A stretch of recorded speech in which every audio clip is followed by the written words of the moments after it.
olvidarte, oh Villa Guillermina, si entre tus calles soñé por vez primera. En tus veredas aroma de azares que perfumaba mi loca juventud.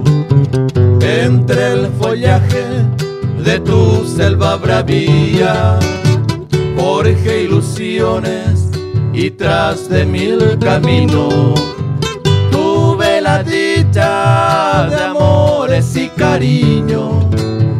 ¿Cómo olvidarte, oh Villa Guillermina? Yo soy uno de tus hijos que en la distancia siempre recuerda. Aún escucho en mis oídos voces y cantos tan queridos.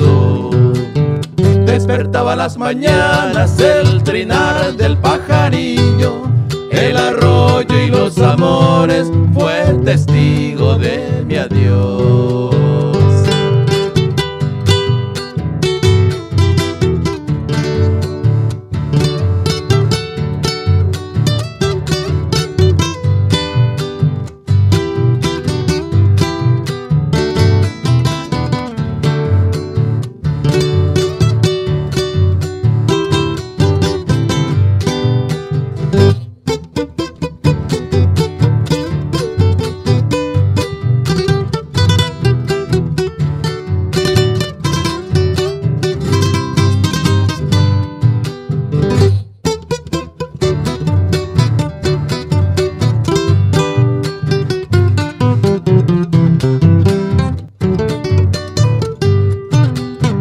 Bailando juntos con esa china amada, sentí en mi pecho latir una esperanza.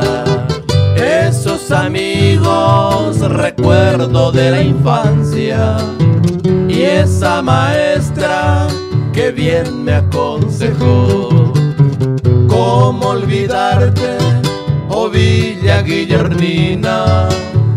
Si ese tus cielos es tan azul divino y las estrellas aún más fulgurantes son manto eterno que cubre mi orfandad.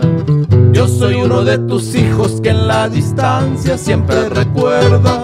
Aún escucho en mis oídos voces y cantos tan queridos. Despertaba las mañanas el trinar del pajarillo, el arroyo y los amores fue testigo de mi adiós.